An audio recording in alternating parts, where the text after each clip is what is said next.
What if the reality you perceive is only a fraction of what's truly there? Ladies and gentlemen, welcome back to Perception Paradox. My name is Zivile, and today you're up for a treat. A bit different episode than always, but as much exciting. Today, my guest is Professor Algis Mickunas, who is 91 years young, and he is a well known philosopher, professor, created over 50 books, delivered thousands and thousands of lectures, created communities, institutes. And yeah, I'm very glad because he joined the conversation and shared with us about his views on perception, identity, and other life questions. Kind of you are about to experience this crack course on philosophy and also to delve into the profound insights of a philosopher who has explored what lies beyond language, beyond identity, and beyond the limits of our conventional understanding. So get ready to have your perceptions challenged. I hope you enjoyed and let us know what you think. Let's dive in.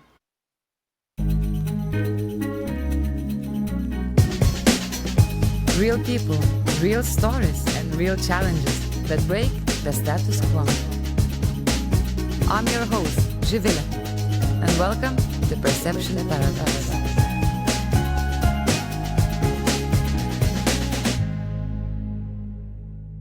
Ladies and gentlemen, welcome back to Perception Paradox. And today we are attempting to have this live event with the audience. Let's see how it goes and how many people will be able to join us live here. And I'm very, very honored and happy to host today Professor Algis Mickunas. So, Professor, thank you so much for being here with us today. Good morning on my time. Good. And everybody else's time. I'm honored to be invited to such an august audience to talk about myself. Specifically, since I don't know who I am, I never asked that question. And the reason I don't ask that question because I am very boring to myself. Oh, really? Yeah. And I'm not boring because I talk about the world, not myself. Okay. But well, your lifelong curiosity has really led you to places, and you explored also the very different sides of your identity and edges of our understanding, right? What lies beyond language, beyond identity, beyond the stories we tell ourselves. I think that's one of the key things in the daily society's youth. Yeah. And Yeah, there is the question. Identity is what is known. You're talking about perception. Identity is apperception, seeing with. Okay, for example, apperception means simple seeing something. If I say I see the side of a table, the very meaning of the side means there's the other side. So I see not only from this side, I apperceive with the other side. Okay. mhm. So whenever you raise the question of perception, it is already reflection and apperception. Okay. So now we don't know anything about where we are when we're talking about reflection. Okay. The reflection question is an international, cosmic, if you like, transcultural, because when we talk about various determinants, for example, that we are part of a tradition, many Western European thinkers talk about living in a cultural unconscious. Okay, we're determined by our culture. Others talk about being part of a discursive practice. So when we speak a language, the language is what makes us understand the world. As everyone, hermeneutics, semiotics, analytic philosophy, and all of them, and postmoderns, discursive powers. Okay, everything is a discourse. And of course, there is no one discourse. There are multiple of discourses. Each culture, each generation speaks its own discourse. Each discipline has a discourse, and the discourse determines our reality, okay? For example, people say, well, looking scientifically, the world looks that way. That means mathematical.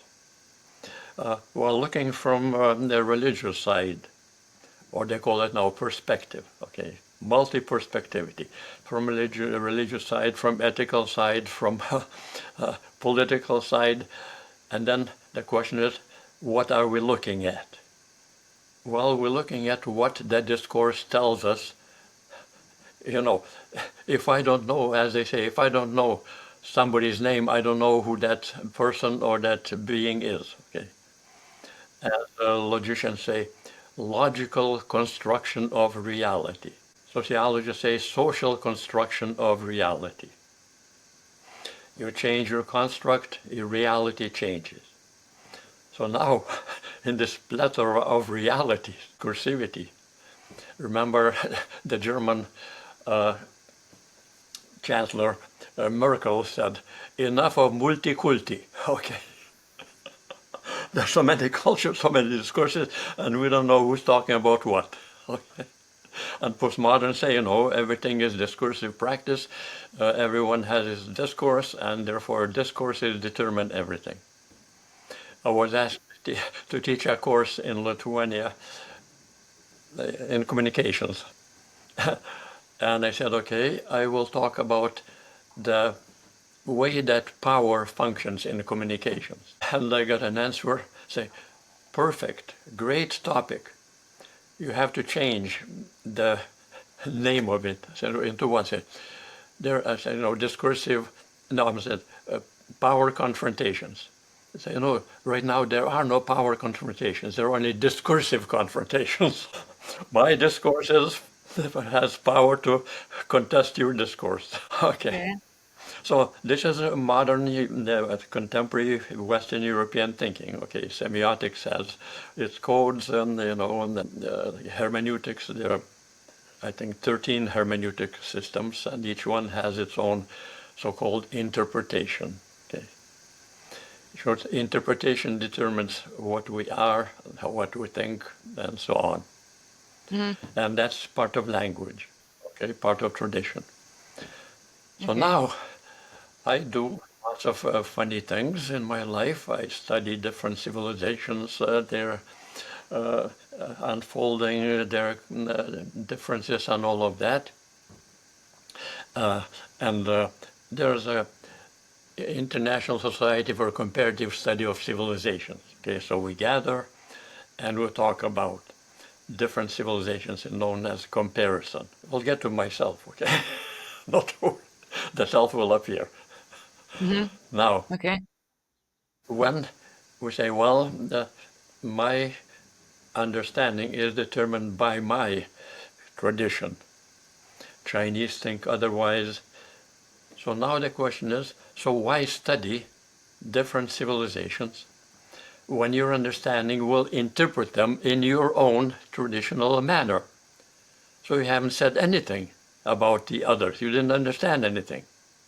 You have translated and understood only within your own framework. So why do that if you haven't understood them at all apart from your own interpretation? So there is no dialogue between discourses. It's like saying, you know, in the French, well, way back, Althusser said, society is composed of different discourses. There's economic discourse, there's ethical discourse, there's a legal discourse, and each discourse interprets other discourses in its own framework. So now, if I'm an economist, my discourse will interpret all the legal procedures economically.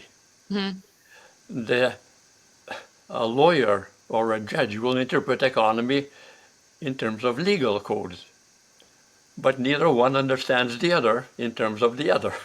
Yeah. So now, you see, this is the problem. In fact, the contradiction of perceptions. Discourses are your perception. Okay. Now, what's the contradiction? You talk about perceptual contradiction. When the Western liberals, or doesn't matter which ones, talk about tolerance. Okay, we have to tolerate the others because within our discourse we cannot impose our discourse on them. Okay, that would be neocolonialism. Okay, so now when we say, well, what about the others speaking differently? Say, well, they have human rights. Everybody has human rights to have their culture, to have their discourse, and their customs. You've been around the world, I've been around them many times, and you go someplace else, and I say you have human rights. Shut up. That's Western discourse, modern Western discourse. You're trying to impose human rights on Russia, okay? Russians don't have such a thing. They have a different tradition, okay? So don't, like right now the big clash is, well, Russians have their tradition, autocracy, theocracy. They don't need universal human rights. That's yours. That's your discourse, okay? So all of a sudden you're saying, but I am opposing Russians and their tradition, or I'm opposing somebody in the Middle East that they are oppressing women. What do you mean they are oppressing women? Their customs, their language, their, so to speak, theology doesn't have anything like that. So don't tell Islam to respect women's rights, okay? So now that's a clash of perceptions. They see it differently. Mm-hmm. Women have a lower status, okay? And what can you do? That's a decision from above. Okay, the fairy tale of Allah and all of that. Okay. Well, at this level, there's a general statement. The world is not made of atoms. It is made of stories. Mm-hmm. Hello. Well, so what's your story? My story is different, okay? Actually, it's one of the questions I really like to ask when I meet people. Instead of what do you do or something, what's your story, to see how does that person actually goes around the world. Yeah.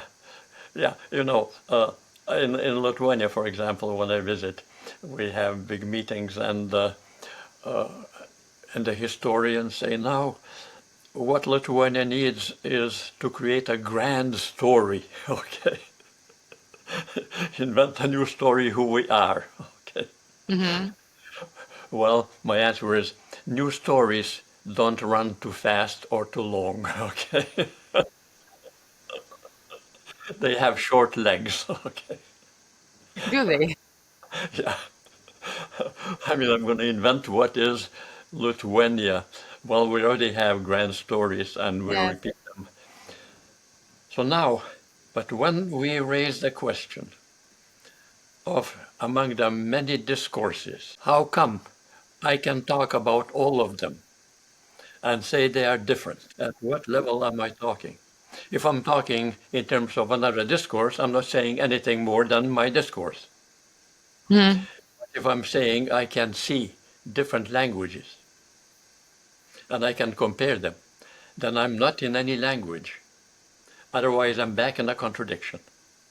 My language now interprets everything, okay? Yeah. Here I am in a reflective domain, raising the question. What allows us, without... science doesn't raise a question of reflection. And in fact, most philosophers now, they don't talk about that. But we find ourselves in a domain which is not part of anything. And yet, I say, I see this language, who is this I? Because it's no longer linguistic. I can talk about India. Well, what is the self in India? Atman. But that's not ego. It's a soul. What is the soul? The self. Well, the soul is in excess of itself. Why? Because it recognizes itself as being cosmic, Brahman. Mm-hmm. Okay? As the metaphors and storytelling. As the bracelet dissolves into gold, as the wave dissolves into the ocean, the universe will dissolve into me. Wonderful am I. I am Brahma, cosmic self. Wow. All of a sudden I recognize myself not being this little soul. I am Brahma, the cosmic soul.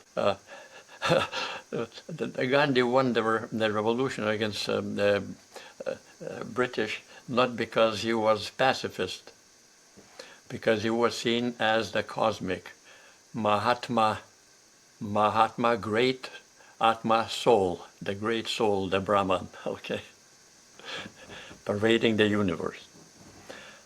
So now we are at a level of reflection which is no longer me, this ego, this particular soul. So what are we opening up? And that is the transcendental question of awareness. Okay, so now let me backtrack a little about reflection and visuality. This is phonological philosophy. It's absolute philosophy. I used to like mathematics. That was part of my education as an engineer. I had an identity as an engineer, okay? Okay. Yeah. One of your identities, yeah. Yeah. Then I had an identity as Zen master, Zen Buddhism. Anyway, now, what we had to do is know lots of mathematics. Simple thing. No, 2 plus 2 is 4, right? So what do you see when you see 2 plus 2 equals 4? Now, you hear me, my voice, my sounds. They are empirical. But when you write it down, it's a very different empirical presence. It's visual. You can write it down, the simple thing, 2 plus 2 equals 4, or you can write down in words, 2 plus 2 equals 4. You can say it in German, in Lithuanian, in Sanskrit, in Chinese, very different languages, different variety. Mm-hmm. And they don't look, I mean, empirically, very different scribbles, okay? And yet we say we're saying the same thing. What is the same thing? It's none of those wiggles, not my voice, my noises. And yet we say, well, Chinese understand the same formula, 2 plus 2 is 4. But they do it in Chinese, different language. But we say they understand the same thing. What are we seeing? What is the vision that is different from every example? You know, when you speak to scientists, I love astronomers, okay? I love cosmic thinking. Now, when you speak to them, they will say, well, this formula, for example, and they give you an example. One says, well, I have a hypothesis, and the hypothesis has to be verified. And we find the verification and say, well, for example, this verifies my hypothesis, or anybody's. Then say, well, we need more examples. So you already have a hypothesis.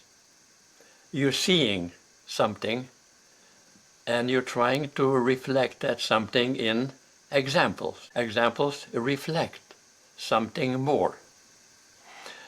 My writing 2 plus 2 is 4 reflect something more, then no particular example can be adequate, no particular language, no particular discourse. So what is it that we have?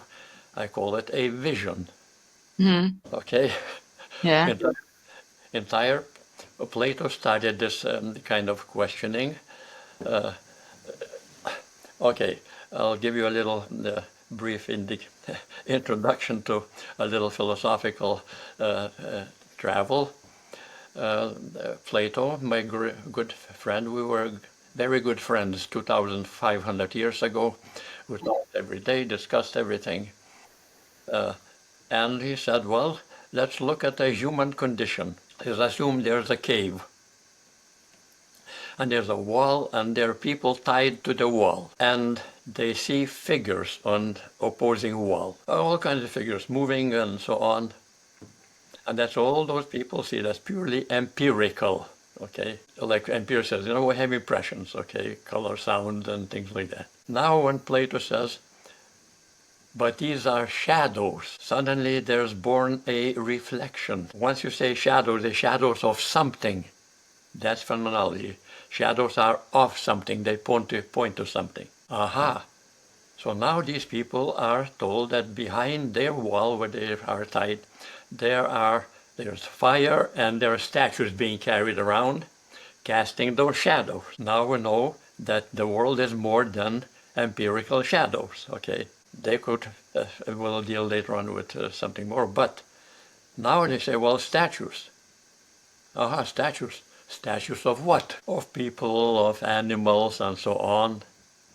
So we get out of the cave, and there we see people and animals and all of that. Aha. So we realize that statues were signifying something more. They're of something. Now we're totally astounded. I'm walking among, in the marketplace, Agora in Athens.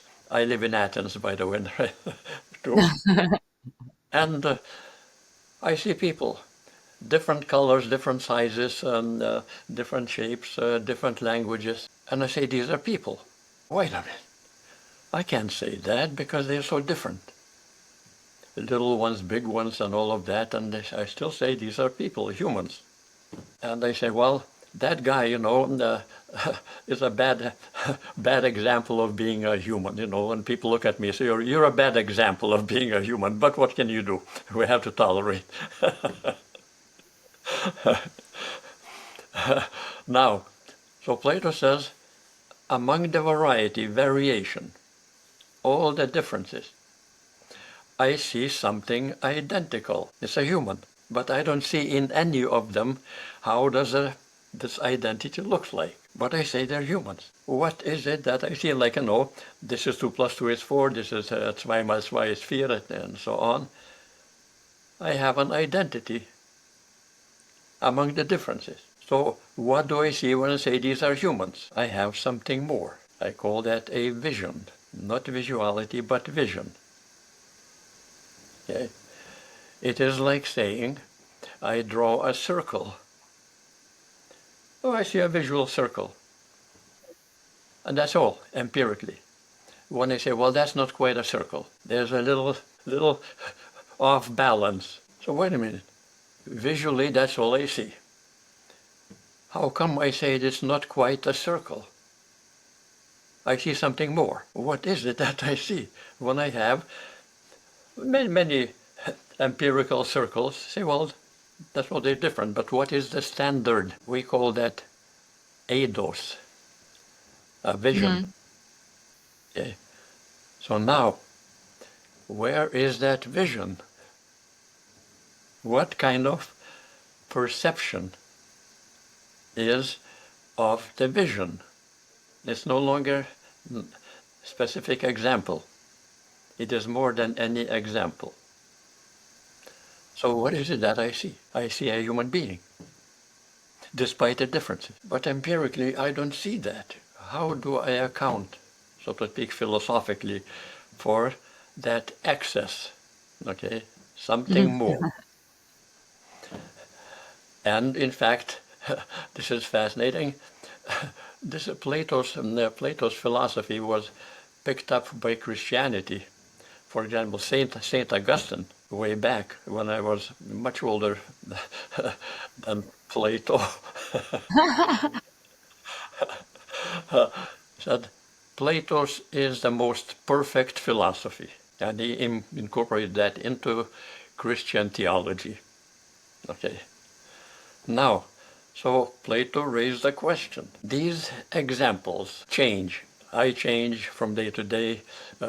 I used to look like a human being. I don't look anymore like a human being, except for my eyebrows that look good.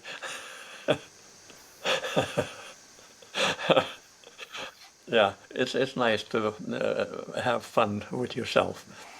Yeah. So now, what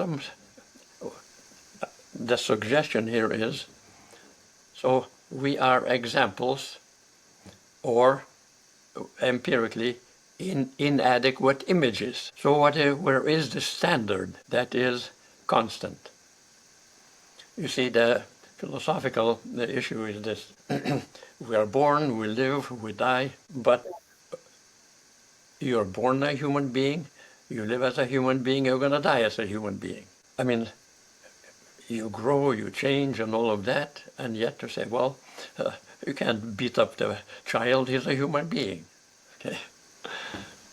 That's why we have universal human rights, okay? We are all humans, despite the fact when you travel, they say, well, you cannot treat me like, so by discourses.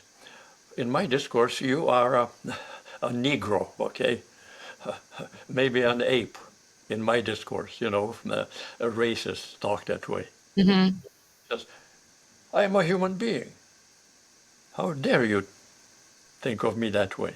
So demands in the background to be identified as having universal presence. Everyone is human being, no matter what examples you have, or what differences you have. So now Plato said, since we don't see this vision in this world visually, we must have a presence of another world. He called it world of ideas, topos noitos in Greek, okay? The world of the mind. Okay? That's why we have mind and body distinction, okay? Mm-hmm.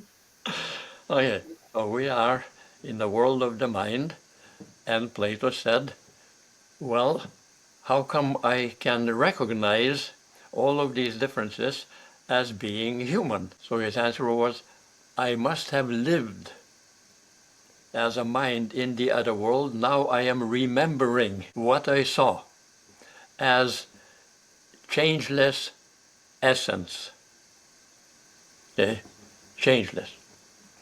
So now I have a recollection, and now when I see the world around me, I say, well, these are images of that changeless, what you would call standard, what is a human being. Aha, so I lived in another world.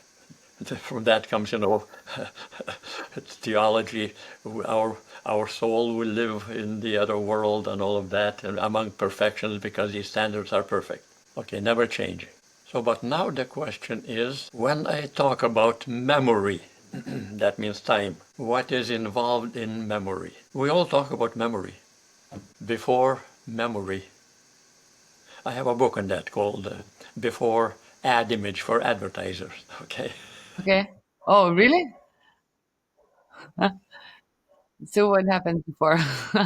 So now, when I meet another, let's say, I meet someone, uh, another, a friend, and I say, you have changed. Now, what do I have? I have the presence of my friend, purely empirically, perception. The moment I say you have changed, I have an apperception. Before, question of when and where. I already have another image which is different from this image. You have changed, that means I've, in quotes, I know how you looked before I ask the question of time. Once I say you have changed, I see through this perception the other perception as different from this perception. That's already a reflective perception. Okay. So now the question is, when they say you have changed, I cannot say that without saying there is something identical. Otherwise, I would have simply two different perceptions, that's all. So there is something that is you, and that you is present not as two different visual phenomena, but as my vision. I see you directly as the same human being. Otherwise, I have two perceptions, one now, one somehow from the past, okay? Aha. Okay. Now let's get into more of memory, because it's a fascinating theme, time question. You're talking to your friend and you say, or to someone says, well, that lady there, looks like my mother. I remember my mother. Looks like that lady. So empirical science says, what you have here in your remembrance, you have a faded image of your mother in the past. Okay? Everybody talks that way. Well, it's unclear what's in my memory, I have a faded image of the past. Now I'm looking at that faded image, and purely speaking, that's all I have is an image. When I say it's a faded image of my mother, since my mother is no longer, what do I see? To say it's faded, I have to have the original. Otherwise, it wouldn't be faded. Okay. So what is my original vision? Still there, timeless. Okay. Despite of how many images I have faded, I say they are of my mother. They point to the original. So I must still have the presence of a vision. Otherwise, I would not be even able to say this is my memory of my mother. My mother is gone. At present, I have this image. It doesn't say either from past or present or future. When I say it's of my mother who is no longer, I have an image and I have a vision. Okay. Impossible to deny that. Okay. So, what is at issue now? So, another dimension to mention is that visuality, perception, has to have a moment of transparency. Okay? When I say I see my friend and he has changed, through this perception I see right through the difference between his presence and that from what he has changed. It's transparent. Before time, I don't say, I remember you, in the past you looked that way. No, I say you changed, and you is remaining constant, given in a vision. So my perception of change requires a perception of a vision. Okay? So I have an identity no matter when and where. Now, there's another story to perception and memory. The images we see, they're also changeless. They're not in time. My very good friend in Lithuania, you might know him, Šliogeris. He would always was proud, and he would say, "Hey, look what I have." He shows me a photo. Now, empirically, that's a flat surface, with flat and shiny surface, two-dimensional, and he says, "That's me, 5 years ago." What do you mean, you? Now, how do I get to?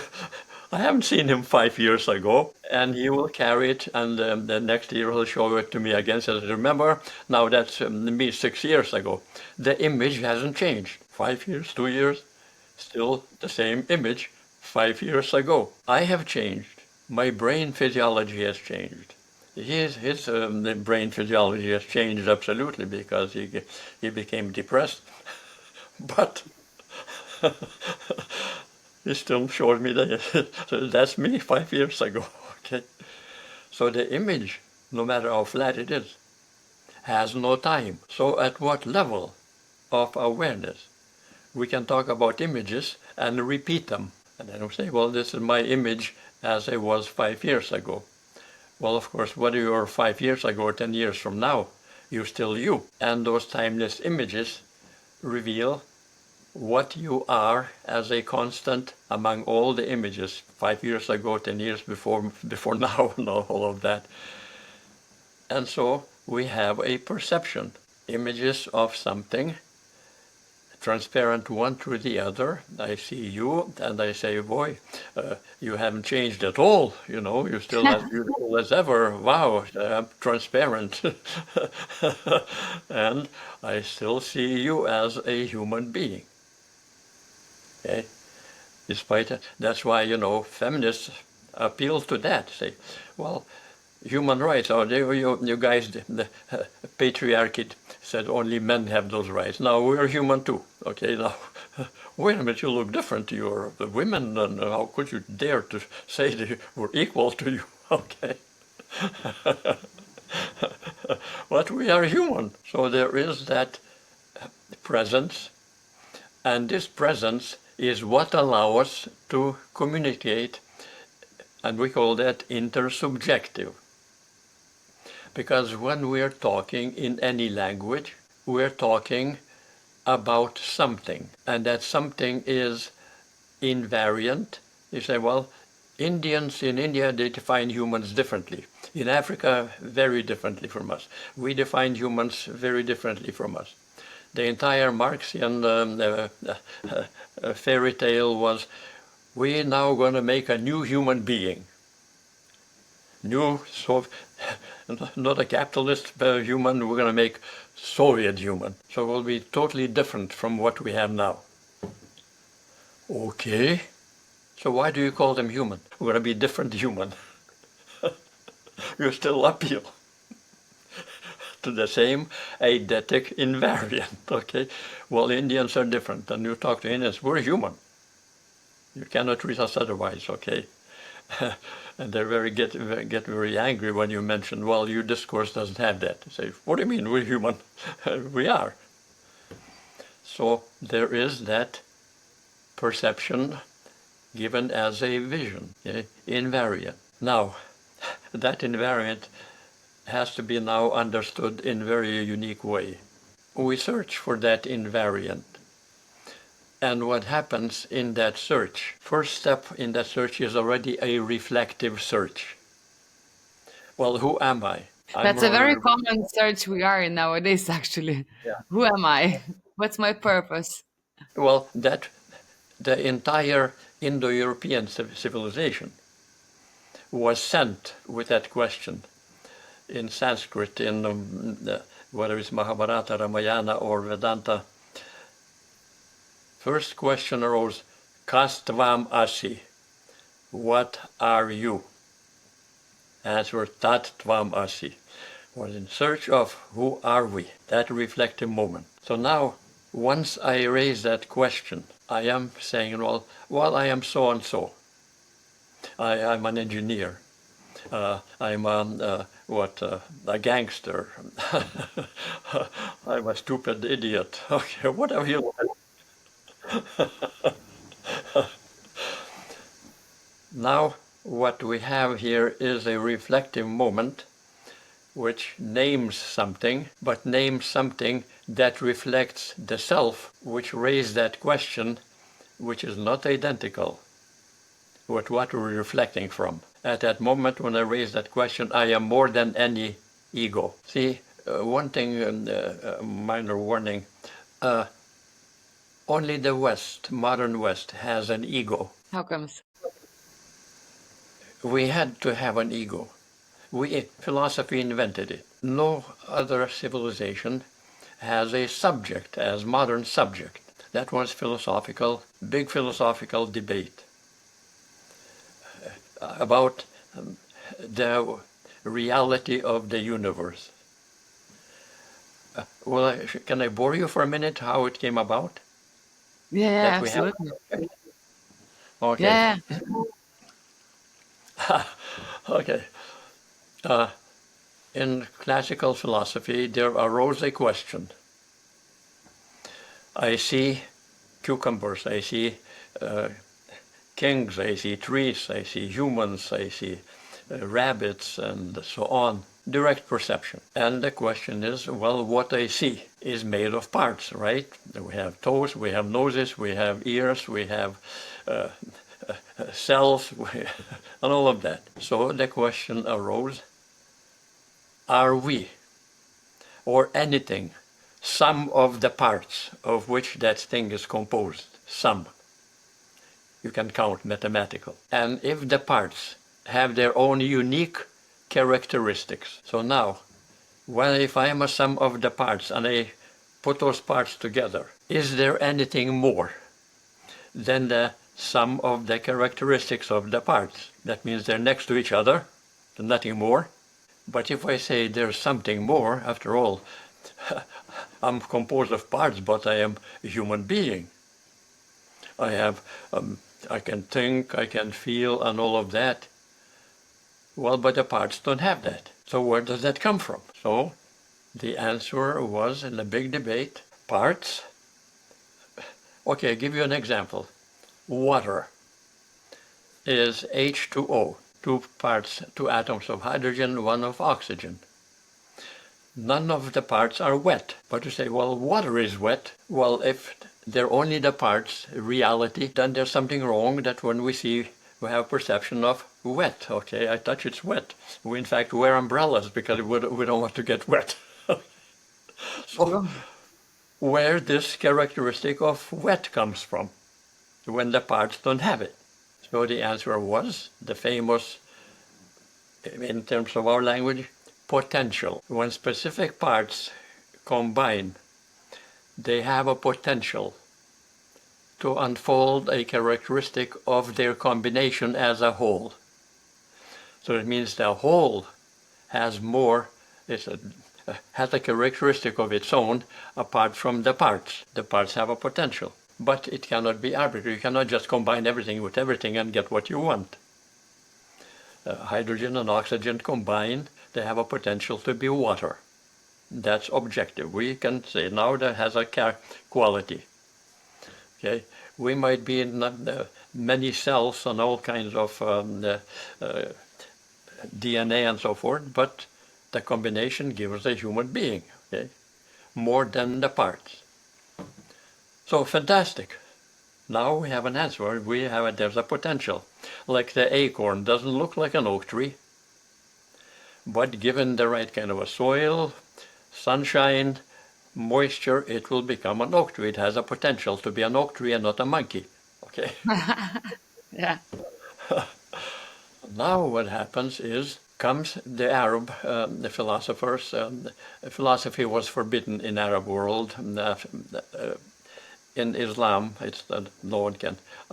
I was snuck into Emirates to talk about Arab philosophy before Islam. Okay. Such a selected group to reveal secrets. Now Arab philosophers were following this question, and they said, you know, you're right. The whole is more than the sum of parts. For example, salt.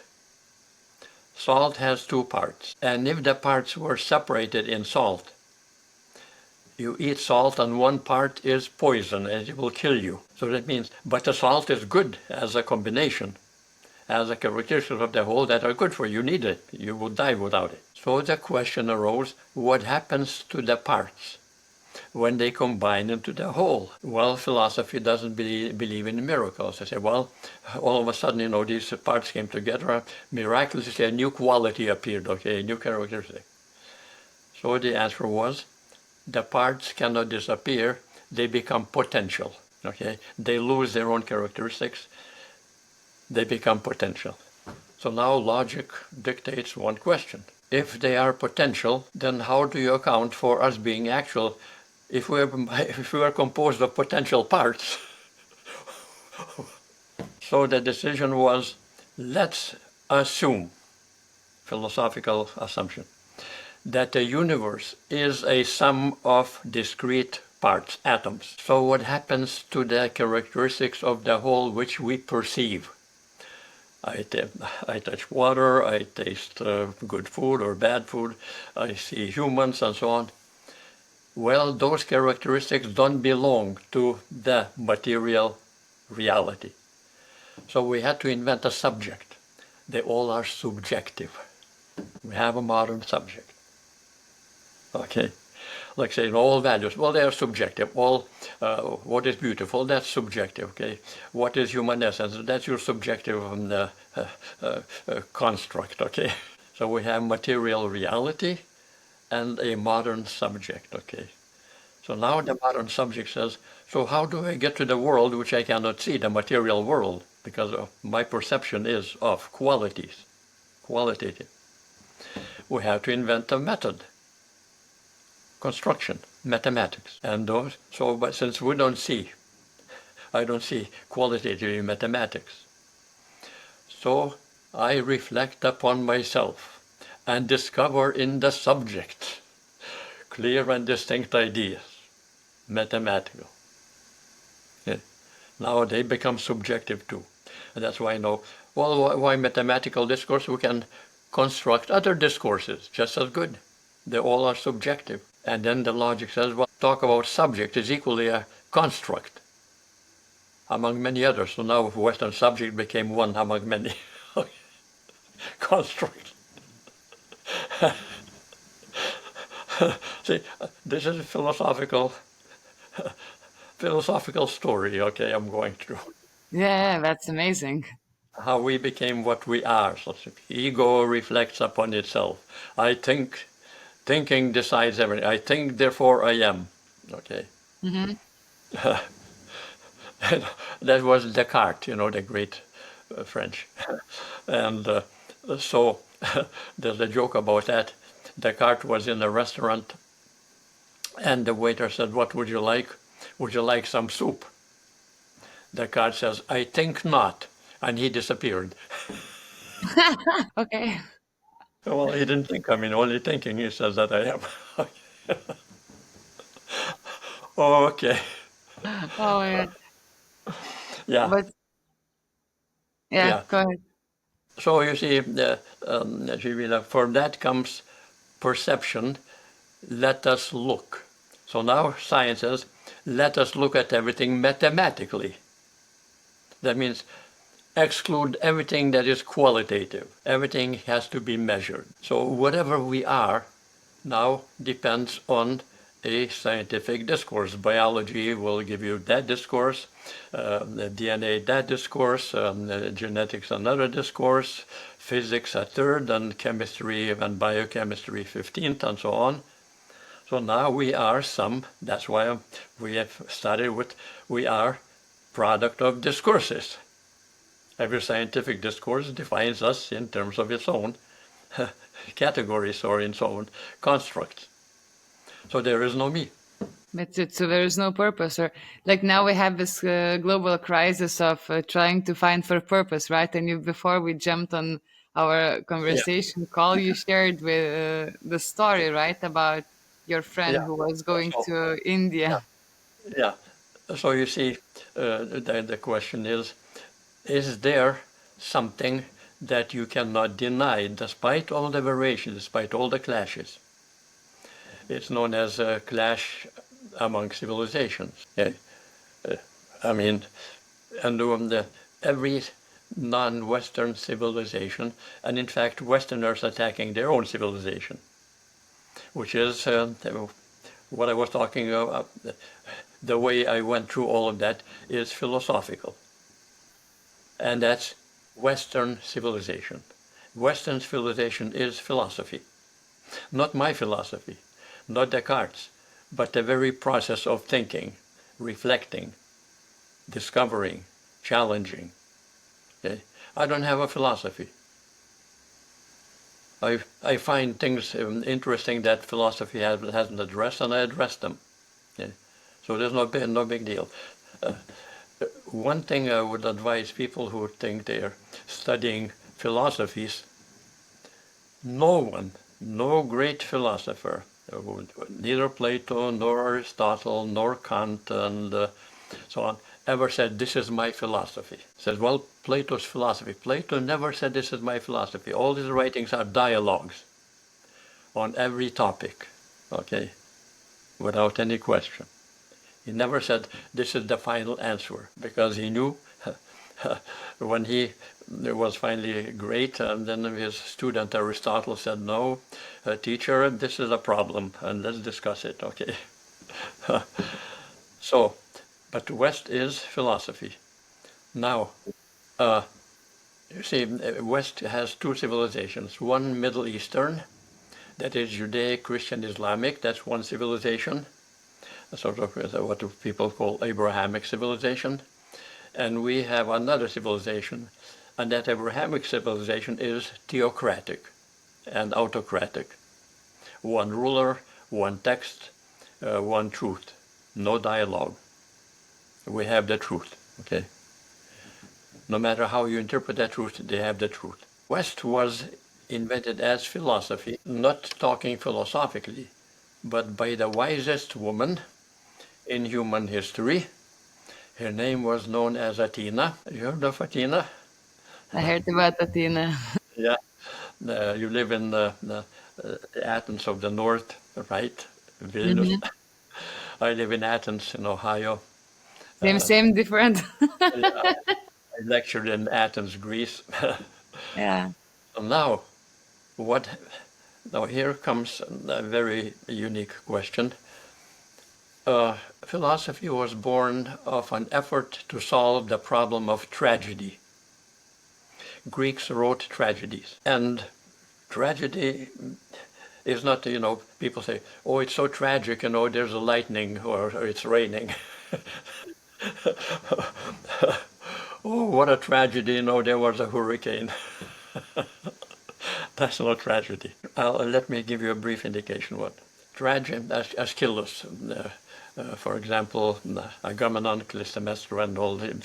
Now, in one story, Agamemnon, the king is going to attack Troy. Okay, and he has his big, lots of ships. He is going to go and attack Troy. Now he gets stuck in this port, Aula called, and no wind. So now, in that world, you have to appeal to divine powers. So now he wants wind. How do you get wind?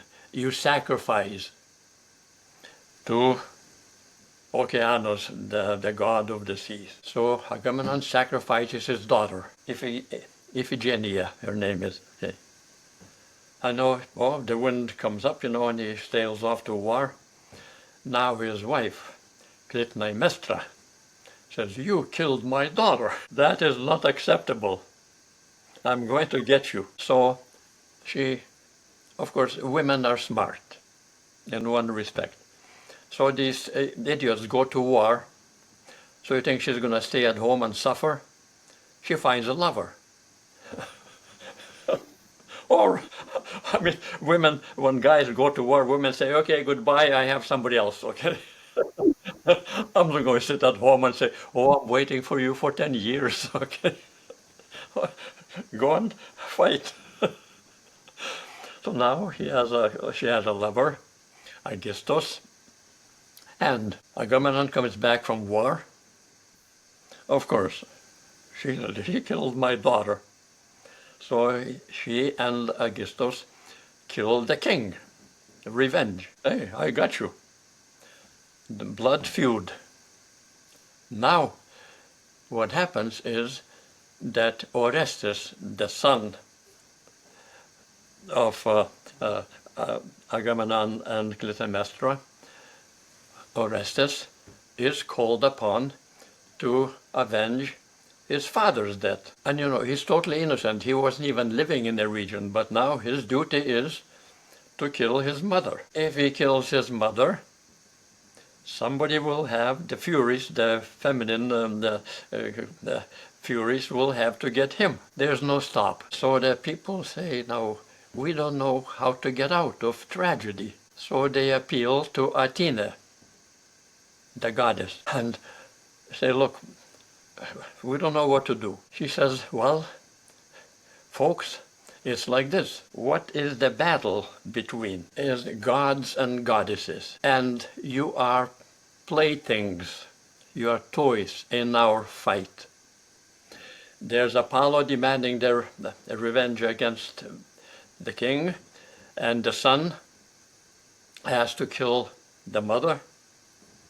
Of course, the mother had to revenge against the king because he killed his daughter, a woman. And she says, we gods and goddesses have absolute power and we know everything. But it looks like we cannot solve your problem. So for the first time in human history, she said, we shall leave you all to yourselves. Now, you will have to decide in public to elect among yourselves the people you honor and trust to be your judges, and then deal with the case of Orestes. Is he guilty or not? But the discussion about his guilt and so on will be in public and for everyone to hear and to debate. That is a public arena where everyone must participate. Okay? Now, and she said, us gods and goddesses are absolutely powerful and all-knowing. You are fallible. You are little creatures. You make mistakes. Now, if you make a mistake, it is your responsibility to correct the mistakes. No longer gods and goddesses. You are responsible for what you say and what you do.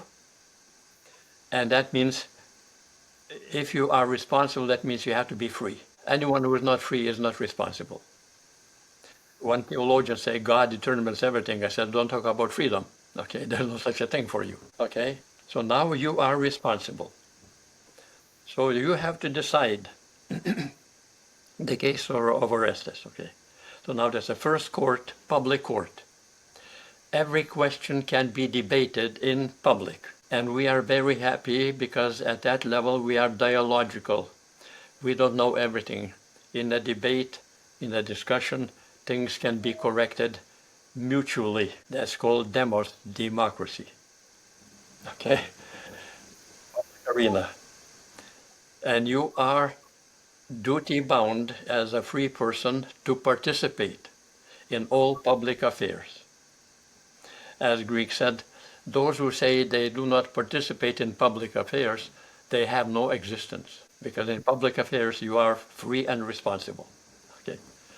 So now, that is the first sign of democracy.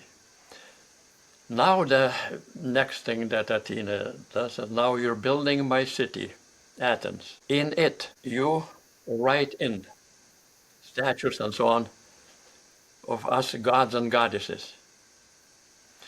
Not to worship us, but to be a reminder that if you do not follow the rules you freely agree upon and call us gods and gods into a fight, it will be tragic. Holy wars right now. Well, God, our God wants this, your God wants that. Hey, we're going to have a holy war. Okay.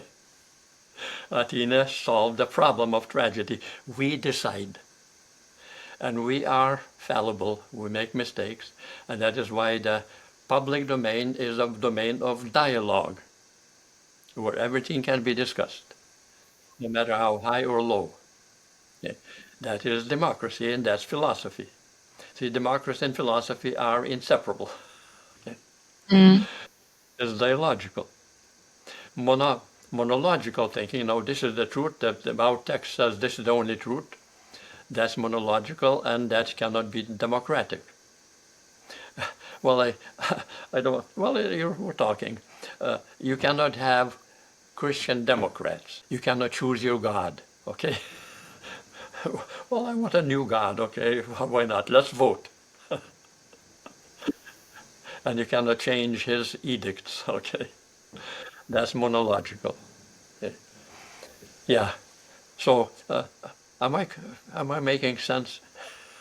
You are. I'm just like, whew, the in-depth lecture. I was like, just listening and enjoying it. Yeah. Okay. So now, back to the question of the self. Now, philosophy requires one thing. That is, you are searching for truth. And to be free, you have to speak the truth. Otherwise, you're not responsible. Say, well, I have to lie because I have all kinds of interests. Well, that's no longer free debate. In freedom, only freedom, which speaks the truth, can there be free press. There's freedom of press, freedom of speech. But there's a difference between freedom of speech and free speech.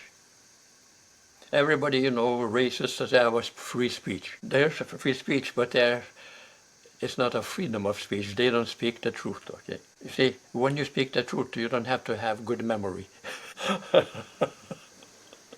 When you lie, you keep mixed up about in all your lies and all your manipulations.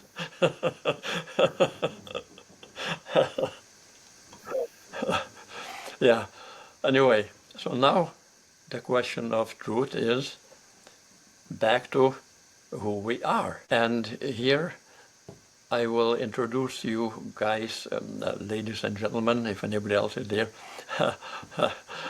to the question of transparency one more time, and what reveals one level of transparency, and a very good one, is some literatures. Of course, philosophy has that level all the time. Don Quixote.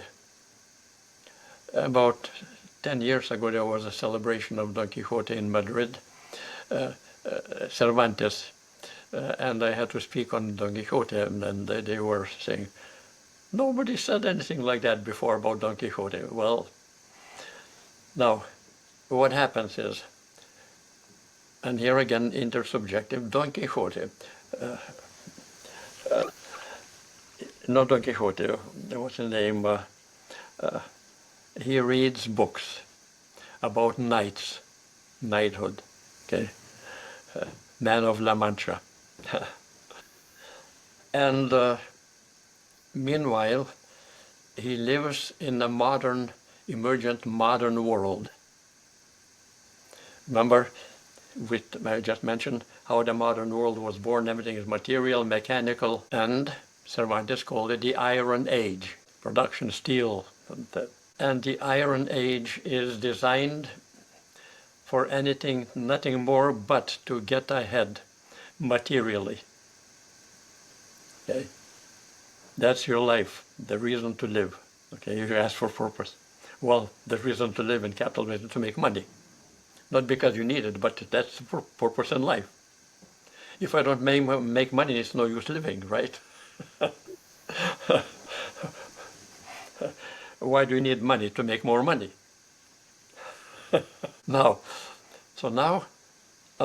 he lives in that little province of La Mancha, and he reads those books about knights, nobility, honor, self-respect, and so on. And so in the Iron Age, that knighthood doesn't belong there anymore. It's not part of that world, because in that iron world, Iron Age, you can cheat, you can lie, you can murder, everything is okay. Everyone is crude, everything was aggressive, and all of that. So now he decides to become a knight, that traditional knight, noble and so forth. And of course he gets a bony horse and a crooked spear and a rusty sword, and he takes off. Now through his venture, he encounters people in the Iron Age. They're crude, debased, dehumanized. Encounters the ladies, like Aldonza, a barmaid, and she's pushy and crude and all of that, and yet he sees something. He sees that despite her degradation, Aldonza, she is a woman.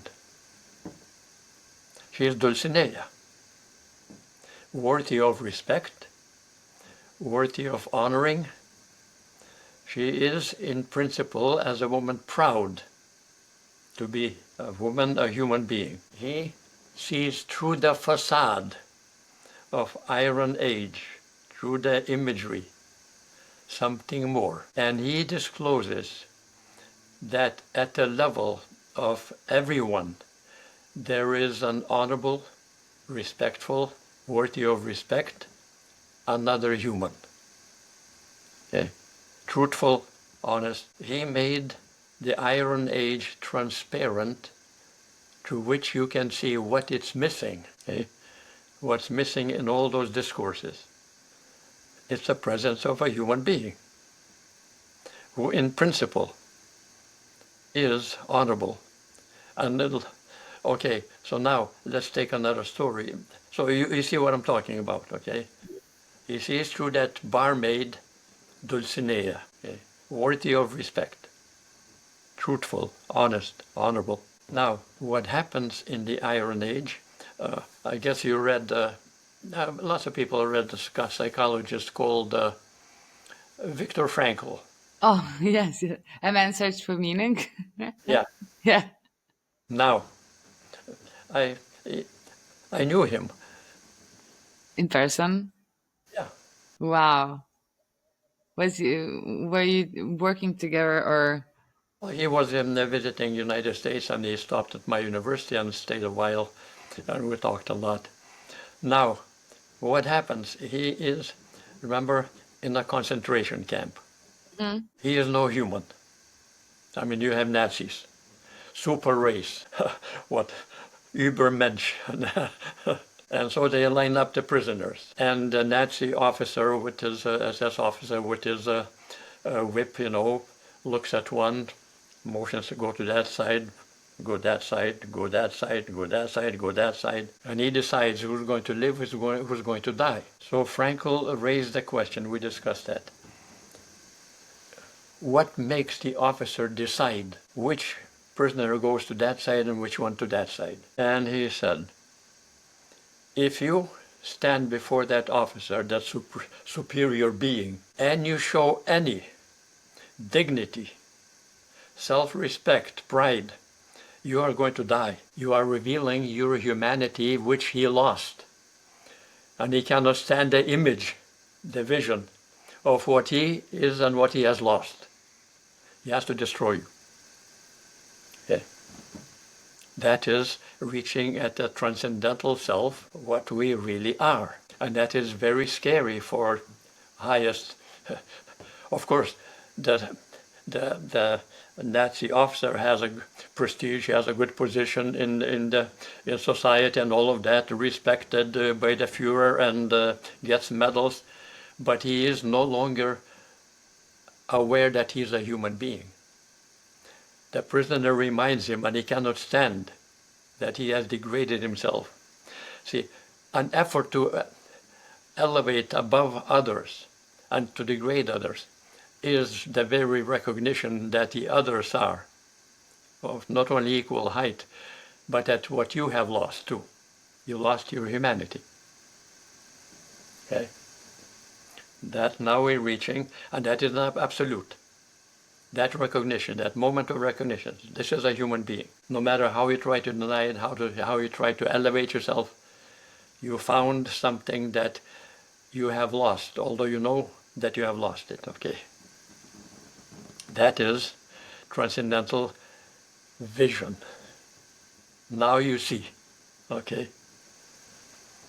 And now the purpose of life is search for truth, honor yourself and others, be noble, honest. If you don't know something, don't start inventing stories. Well, Socrates was very happy when somebody says you don't know anything, okay? So this is now our trek to reach that awareness through others, through reflection from yourself and your limitations, to realize who you are as arche. Arche means what we are in principle. Arche also means its very denial is its acceptance. When the Nazi denies the presence of the noble other, he accepts it for what it is, and then he hates himself for what he has become. Yeah. Okay. Yeah. So that's the transcendental logic, okay? And when you deal with no matter what, that level constantly appears, transparent to everything else. When I say you have changed, I see the change and I see you at the same time, the vision, yeah, the arche. And no matter how I would try, like I said, Marxism, well, we were going to have a new human being. Well, you still have a human being, no matter how new, okay? Yeah. Yeah. Well, anyway, I'm making too much noises. Any questions, anybody? I have some questions actually to ask you, since we got now into this whole very beautiful reveal of this purpose and value-driven kind of as well approach. But I'm very curious to ask you, since you were going a lot into the words communications, what's the nature of silence actually? Who are we beyond the words? Because you also been practicing and got your own guru and teacher when it comes to the in Japan, right? You've got your guru who actually the way he was teaching you all his or sharing his knowledge and experience was through silence. Yeah. Well, you see, that self, that ultimate self, has no empirical or any characteristics. They show up only in reflection. Like figures on the wall are nothing, but once they are shadows, they reflect something, which you don't see at first. So at first, the moment you say, this is who I am, you are already reflecting. That reflection is disclosing something which is silent, doesn't have a name. That transcendental self has no name. Any name would be linguistic, already limiting. So we are not limited by anything. And the silence is equal to emptiness. See, now, to deal with artists, it's I'm going to talk about Čiurlionis twice this year in Lithuania. We have in the West, we have temples and they have bells. And the bells are very loud. They have what is known as a clapper, okay? Zen has a bell and it has no inside, but it has on two strings hanging a post, wooden post. And you touch that post to the bell and silent emptiness resonates. The bell is empty and silent, and once it sounds, it's pure spreading sound, spreading the silence and revealing the silence. Without that spreading sound, there would be no silence. So that bell is the sound is sound of emptiness, because the bell is empty. So it discloses the cosmic. The sound is everywhere. You cannot say, well, there's one, it's a very different dimension, but anyway, the audiality. Sound has no direction. Before you say, well, what made the sound, it's already surrounding you all over the place. And then you might make a judgment. Well, it's far away. But now, far away, you already hear it. So here's a nearness over distance. That aesthetic dimension, it has no, it's not a thing, nothing. It discloses a whole region of the universe as echoing through that sound. My colleagues in astronomy, they say, well, we don't understand time. I said, I'm glad you don't. Now, but look, they're talking what I just said. They're using sound language. They said, now, on our instruments, we just heard the echoes of the Big Bang. Wait, the Big Bang, 13.5 billion years ago, you hear the echoes. It still resonates, the Big Bang. Whoop. So here you already have a different time depth. Okay? And so when I talked about you have changed, I already have a depth dimension. I see through the presence, I see in depth, and I see the presence of the identity. So all perception is depth perception, time depth, before sequence. Okay? Remember I talked about memory? When I say I remember my mother, I remember not only have a faded image, I have a depth image. Yeah. Wow. That's depth of perception. Yeah, Yeah. time Okay. is a depth of perception. Okay. So since you're mentioning now again the time, as human beings living in this capitalistic world, we always had those goals, destinations, purposes, and Yeah, sometimes it feels like everyone just rolls into that and we forget to be really be here now and present, and that's what comes from some ancient philosophers that be here, be now, be present.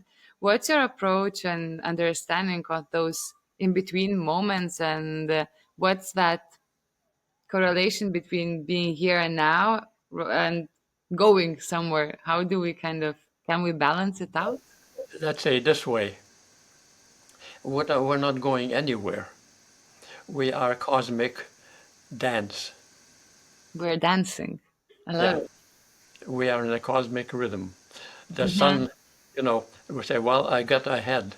I went around the earth 5 times. Well, you went in a circle. Well, but the earth is going somewhere. What is going in a circle around the sun? Well, the sun is going somewhere. What is going around in a circle around the galaxy? It's cosmic rhythm. And that is musical. See, lots of scientists are thinking about what if the Big Bang is just another rhythm, okay? Expansion, contraction, expansion, uh, that energy disappears in the black hole. It just explodes to create a new universe, new rhythm. It doesn't disappear, okay? Yeah, so the rhythmic life. One more comment on that. When we invented modern philosophy that is called materialistic, mechanical, it's dead. Okay, it has no life.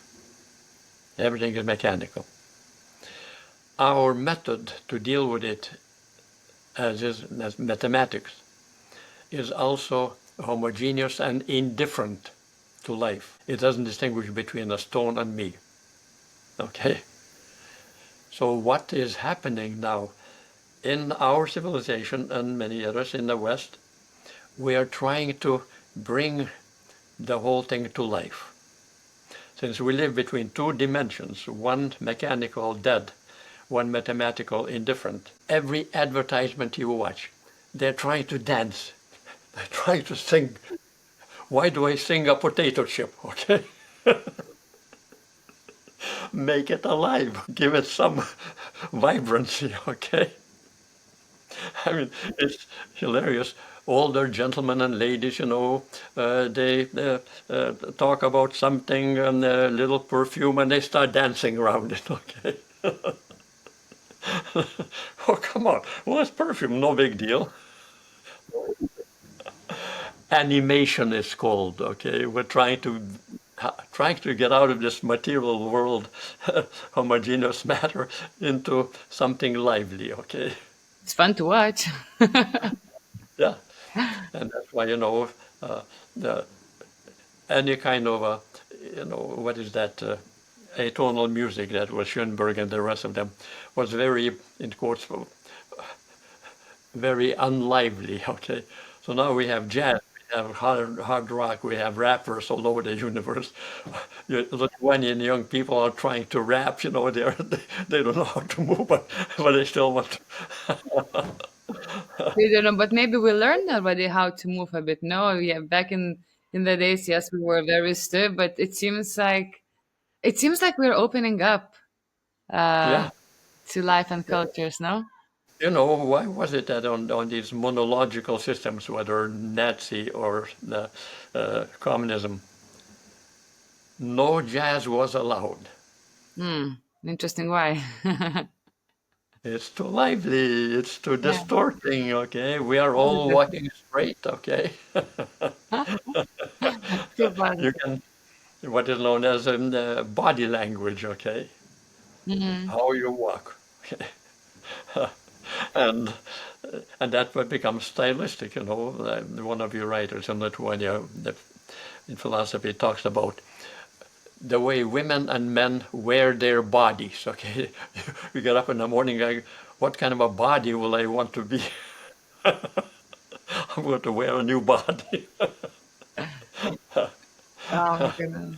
Yeah, that's another dimension to talk about. Yeah, that's also very interesting. But Professor Algi, if you allow me, may I ask you a few questions in general, maybe about who you become, who you are, and where is your curiosity coming from? Your life journey been very, I would say, I could call it as an adventure, right? From leaving Lithuania at a young age because we had some uninvited guests coming to our homeland, Lithuania, to living in Germany in a camp where all the society, all the local people pulled it all together. So kids could learn, and then finding yourself in the United States of America. Back then, everyone said dream of opportunities, right? But it seems Yeah, after, yeah. My well, question there would is be curiosity and this positive not approach only towards life. curiosity, but love of life. Uh, What eh, planted the seed to love life by being from so much uncertain and unfair situations in life? well, the thing is, when we accept passively the dominance of some system, well, it's fine. You be a servant and you get paid and all of that. But you always have this question, have I lost something? I should be more, and we are more. So now my story when we came to the United States had nothing, no money, nothing, no language. So I had to start from beginning. And so I got accustomed to create my own environment, uh, to become what I can become. Okay. I mean, I became many things, including engineering. I was a soldier and then became a philosopher, and always I knew I was inadequate because there are many others who have to offer something. So I had to learn. I'm still learning. See, what I do as a teacher, I don't disclose myself. I disclose the world. Look at the world the way, whether it's Socratic or Aristotelian or Kantian ways of looking at scientific. And then by one good characteristic, I discover their limits. I discover the limits of, for example, mechanical materialism. I discovered the limits of mathematical method, okay, because there's something mathematics cannot account for. Cannot even account for why 1 plus 1 is 2. When I have a 1 plus 1 plus 1 plus 1, nothing more. Where do I get 2? Anyway, so it's still debatable. So for me, everything is so interesting. I can't, maybe I told you a story. No, maybe Which one? I was in Kaunas teaching a seminar, and they had this hotel room, old hotel, and I used to come out in the morning, and this attendant lady would greet me, professor, coffee, and all of that. Oh, thank you. One morning I came down, she wasn't there. So I sat down, and I was looking out the window. It was still just about getting light. 10 minutes she came back, said, "Oh, I'm so sorry. You are so bored, nothing to do." I said, "Excuse me, you're interrupting me." "What?" I said, "It's so interesting." She says, "What?" I said, "Look out the window. There's a little tree. The tree is full of little leaves. And on that leaf, there's a fog, and a little drop of water is condensing. And there's a little wind moving that leaf, and that droplet drops on other leaves and explodes, pierced by morning sun rays." I said, "The universe is there." I said, "What do you mean boring?" I said, "Just look." Okay. Fantastic aesthetics. Okay. Big Bang is right there in that drop. So it's so interesting. You cannot, I I am so sorry that I have to die. I don't mind dying. I died once, so I know you don't have to worry about that. You will not remember it. It was during the war, wasn't it, right? Yeah. Frankel told me, he said, people come and say, I'm afraid to die. I said, don't worry, you will not remember. How did that moment actually did it change so what was your did you have any realizations, or did it change the scope or direction of your life after Well, the situation in the war? there's one thing. I went through two wars, okay, World War II. Yes. We're leaving Lithuania to escape Soviet Union between two fronts, okay, two armies fighting, and we're in between. Hmm. We have nothing, okay. You're on the ground, and then you get up, you're still alive. Isn't it nice? You're still alive.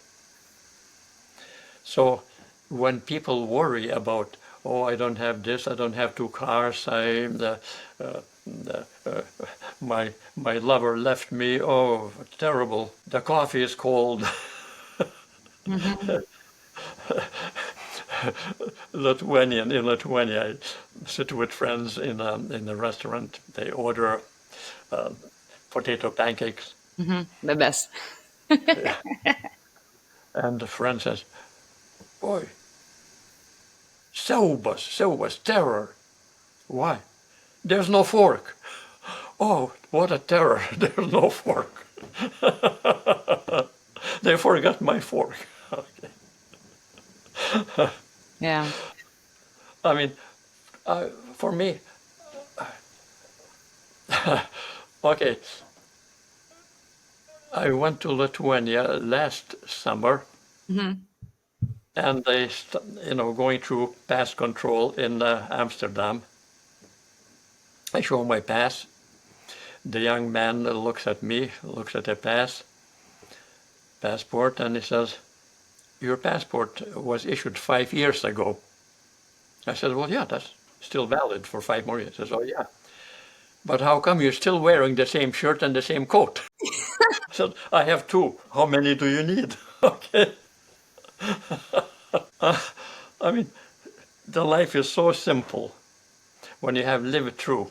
You either live or die.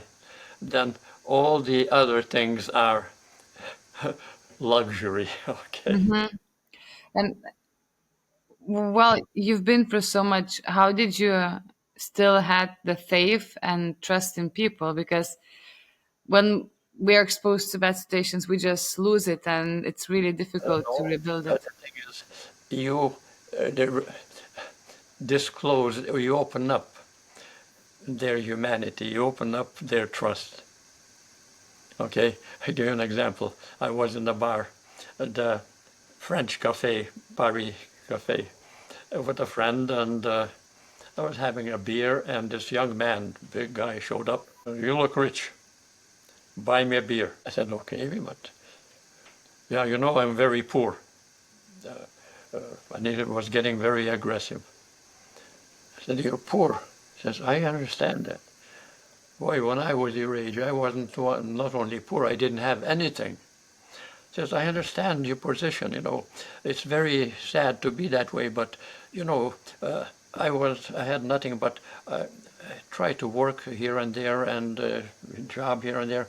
Says, "I survived, and so now we can afford a beer. I'll buy you a beer." We became friends. Oh, he said, "Don't buy me a beer, I'll buy you a beer." Okay. I Wow. treating him as a human being. Hey, it's okay. No Yeah. need to. Yeah. Yeah. Wow. Okay, so we just before we jumped on the recording, we were touch basing on your sleeping routine, and right now we do have the latest scientists showcasing how important it is to sleep 8 hours a day and to be part of our focus. And you just mentioned to me that you sleep 4 hours a day, and before it was 3 hours a day. Professor Algis, you're breaking the science clothes. How is that?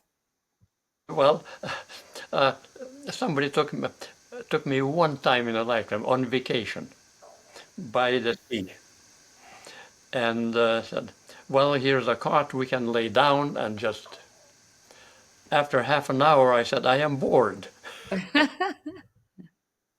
Let's go do something, okay? And so doing, I write a lot, okay? I wrote 50 books and hundreds of articles. And when I write something and I get stuck, okay, well, what else do I have to say? I have 3 projects going at the same time. So I go to the next one. And the first one opens up something that the next one hasn't noticed. So I vary, and all of a sudden my texts write themselves, expand themselves, okay? Mm-hmm. This is Zen practice. I don't write. That the topic writes itself. Mm. Uh-huh. So seems like the secret is to have the projects and be busy and do interesting I'm things. interested in everything. The world is so interesting. The, right now we discovered, I work with astronomers, that the boundary of the universe, we'll talk about that, and well, looks like the boundary has discovered why it is bounded. Because our universe is echoes and resonates, reflects from another dimension which we haven't yet noticed. Okay, so there's a reflection, and we are reflecting also. We are a reflection of that resonance. Our consciousness is that broad. Empirically, I've never been to Big Bang, but people talk about 13.5 billion years ago. Well, how? Why, it's in your memory? How did you get there? I have a book in Lithuanian called The Cosmic Consciousness. Uh-huh. I saw it. I really wanna book it, but I could not take with me now on a trip. So I have this one you might recognize, and it's in Erotica. Lithuanian. And Yeah. I've when I read your autobiography, it kind of was very wild because I've been living abroad for many years and I've been studying in English, and I would always constantly come back to Lithuania, spend some time, but there was nothing related to education after my high school, and Uh-huh. and so slowly I started kind of reliving different books and stories within Lithuanian, and then I took yours. I think it's the first time I read something philosophical in Lithuanian. So that was like opening up different clothes, understandings, perceptions. So yeah, it was You a know, journey. you know, in my hometown, Panevėžys, so well, it's next to my village, not too far, 20 kilometers. And so when I wrote my memoirs, they wanted to have me there and talk about my life and all of that. So, 100 people showed up in the library. And then the publisher, Giedre Kadžiulytė, of my book and then of this book, Summa Erotica, said, hey, there are going to be people, I will try to sell some, maybe somebody will buy. So she bought 30 books of Summa Erotica. So she, said, no, anybody wants, well, we have those books, and nobody paid attention. So I said, my advice, ladies, don't buy that book, because it will change your life. All the women, all the women lined up to buy. Success. Yeah. Yeah, it's no pornography. It's the dimension of eros and the kama and all of those which are seen as cosmic energy, Shakti in India, and the play of cosmos, the playful. See, all the great dimensions that constitute the universe in India are feminine. Yeah. Shakti, cosmic energy. Everything is made of cosmic energies. What do these cosmic energies do? They play lila. What do they play like? Kama, passion. Agni, fire. Okay? All are feminine. Mother Nature. Mother Nature is Yeah. powerful. Dear professor, so you've been adventuring through life, ooh, like not many people with such an open heart and curiosity and mind. Do you have some favorite adventure to share from your life that always puts a smile on you and you're like, oh, that was a good time. That's something I've never thought could happen. Well, let me say this way. We live in the universe, but we are light polluted. We don't see much. You know, in the daytime we don't see the galaxy. At night, all the lights are on. What if you go out where there is no light pollution and let the sky open up? Now, there was a film called The Immortal Beloved by Beethoven's life. And his father was very mean. He would beat Beethoven up, and so Ludwig, when he was young, he ran away from his father and ended up at a lake, clear nocturnal sky. And he was so exhausted, he lay down in the lake, and he saw the universe and all the reflection of the universe in the lake. He was among the stars. He experienced the universe right there. How glorious it is, okay? Magnificent. And that is why I talked about Čiurlionis, our great artist. You know, when you talk about nocturnal sonatas, the problem is we have a concert. There's a pianist and so on. Now, what if you hear his words, nocturnal, no piano, just a dark night. The night, there is no night as a thing. It's a noun which doesn't define anything. There is darkness, and darkness is not a color of anything. But hear sounds resonating across the whole dark universe, and they are not one after the other. They go one through the other, modulating, dimensioning, encompassing. You live that cosmic experience. Okay. So next time you guys listen to the Nocturnal Sonata, don't do it in the light, okay? That's a great advice. Yeah. Sure. See, those experiences, they're cosmic, and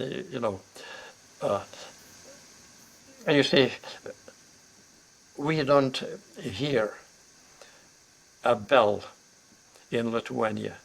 We hear lots of noises, banging, banging, banging.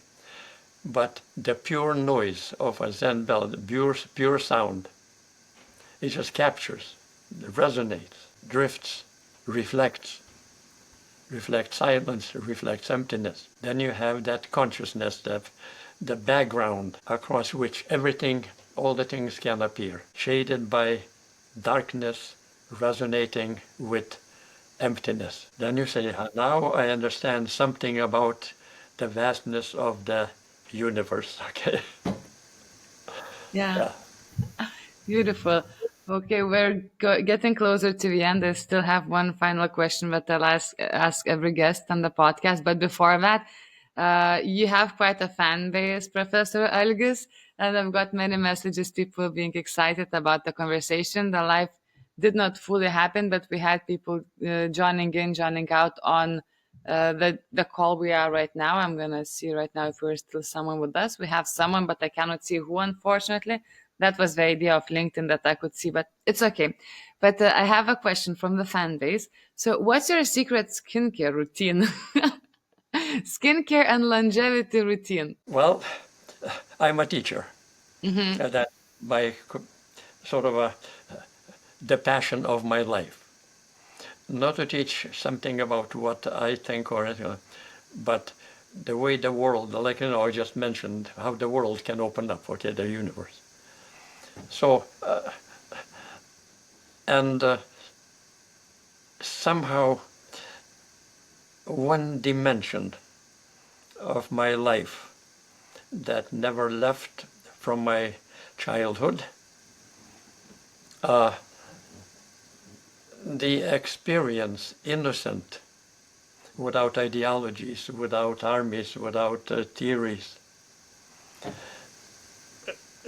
allowed me, you see that what I mentioned, the nocturnal or so on, these are phenomena. They're not characteristics of anything, but they are the atmosphere in which you live. Because whether the sounds, the colors, they have so-called resonances. They're sad, joyful, moody, and so forth. See, we don't live in three-dimensional space. We live in a mood space. Oh, what a sad day, Hey, look at that. This is fantastic. This is, it's a great thing going on. The moods in Lithuanian language, I know that, the traditional language. We live in those dimensions. The spring is coming on top of the trees, across the top of the trees. The spring is not a thing, yet it makes the top of the trees greening and so on. The midday wind scatters the light.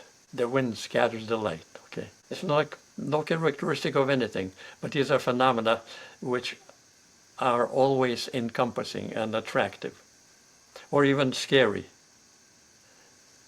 Okay. Now, one advice: if people read mythological stories, they talk about gods and goddesses. They are not things, not even figures. They are contractions of the dimensions of the world. Who is Aphrodite? Well, Aphrodite is a goddess, but no, if you pay attention to what she is the gentleness of nature. Gentleness, the whole nature is gentle. Artemis is the fury of nature, okay? Everything is furious, storms and the oceans rising up. See, these figures are contractions of dimensions that we live with, okay? Oh, what a gentle region. Okay. The whole region is gentle. Okay. So that is, I inherited that, and I see the world that way, okay? No matter what. I opened up those, that's why I was able, in my career so-called, I sent out over 100 professors in 5 disciplines. Yeah. And now I have about 50 grandchildren, students of my students, already professors, okay? Yeah, and we're still working together, write things, go to Yeah, conferences and all of that. that's incredible. So, Yeah, wow. We've yeah, just got a question from the audience. If you time and you would allow, I would be happy to read it through and ask you before we close it up. Would it be okay? It's about identity. We just missed the notification. So we have Aurea who is with us, and she's thanking for a beautiful mind bending lecture and session. And she was curious, how did you navigate multiple changes, maybe even deaths of your identity? And how did this experience change through your life? Some of the question was already touch based and covered, but maybe about this whole navigation part. Actually, how do we do we yeah, need to switch it? yeah. One thing is the transcendental awareness I mentioned, that is in the RK, and that is precisely what is open, honestly seeing, being truthful, respecting others, whatever they have to say, without judgment. Okay. See, one thing I advise teachers anywhere I go, I say, there is a critique. When teachers criticize, usually, well, you're wrong here, you're bad there, you didn't do this right. Say, I never criticize. Say, this is fantastic, but look what else. You have so much there, let's unfold that and let's go with that more and discuss, continue, and they are very, wow, I thought I was dumb, and look at what I said, it's important, okay?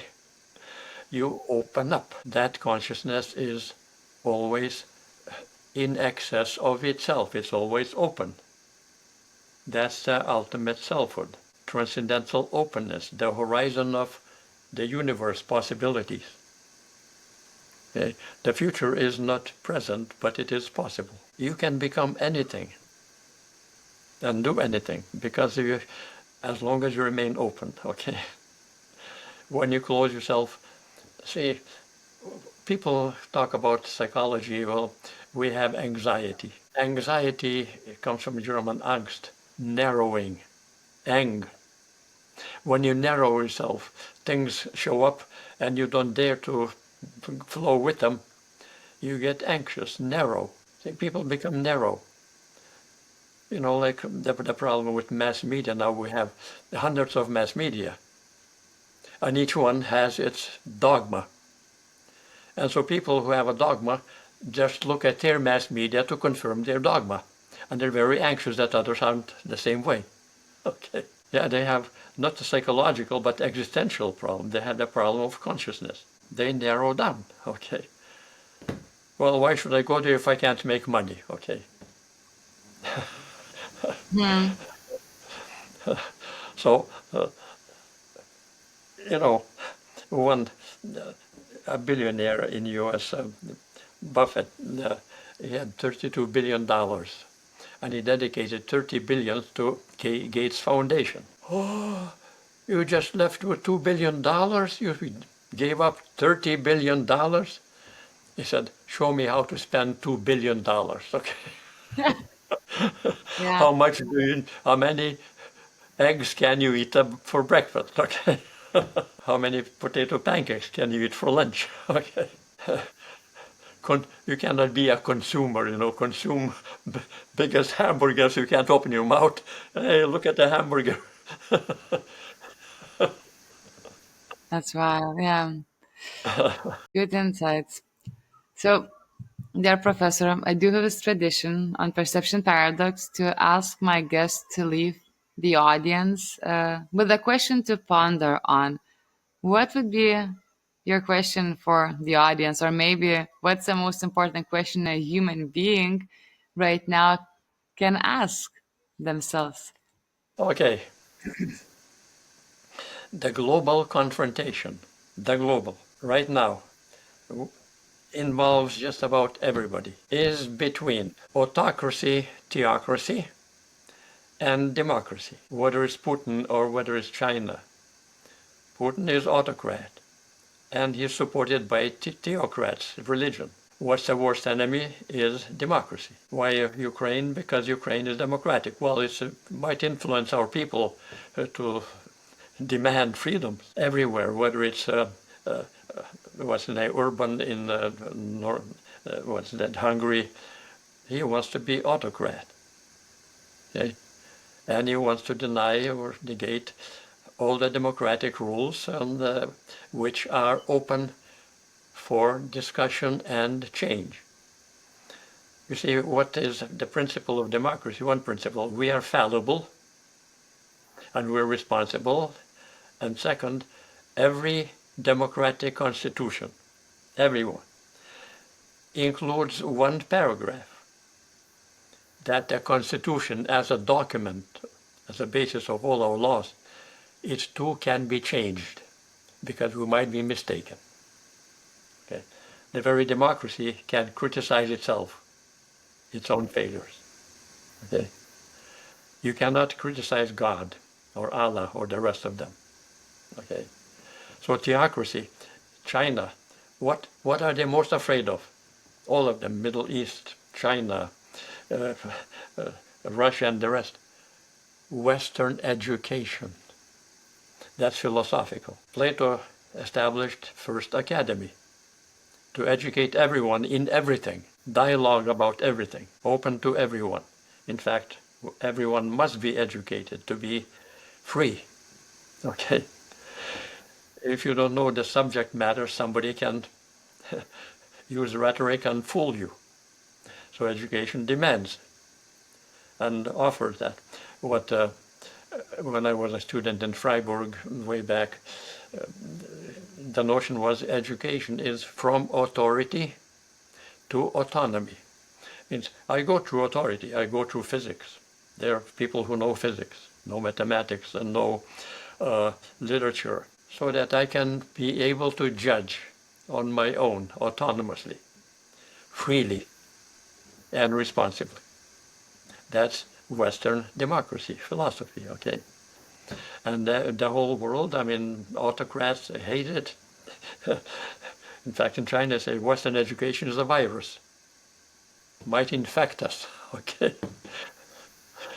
Yeah, and so you know all the human rights. And my university in Athens, Ohio, Athens, was established by enlightenment when the United States formed the 13 states, 13 colonies formed the United States. And then the decision was, the continent is divided into territories, many territories. And the decision was, if a territory will want to join United States, it will have to establish education. Uneducated people cannot democratic and cannot be free. So Ohio Territory was the first one that we want to join that establish education. So they established Ohio University and the city Athens, city of light. That's very beautiful way, I think, to end our conversation for today. Yeah. Professor, you mentioned you're gonna be in Europe for some tour through Launis events or something. Maybe you would like to share with the audience. Yeah, let's see. Now, in June and part of July, I'll be in Lithuania for many conferences. But in September, mid-September, there'll be Čiurlionis conference. Okay. Yeah, yeah. Look at that. I was asked to be a keynote speaker, main speaker about. I introduced myself. Headlining. As far as art goes, I could not paint a wall. Okay. That's amazing. So we're gonna find you in Europe, in Lithuania, June, some part July, and then September for the conference. Yeah. I'll try Yeah. to put the links to find some information and the links for the events in the show notes so everyone can find it, can come, can hear. And Yeah. dear Algis, thank you so much for joining today, for your trust, for your Thank you, George. patience with technology. It was such a big Yeah. honor and pleasure to meet you and to have you here. I honor that people listen. I'm pretty sure you do. And ladies and gentlemen, thank you everyone who were today with us with Perception Paradox and Professor Algis Mickunas. I hope you got inspired, you've learned a lot, and gonna see you next.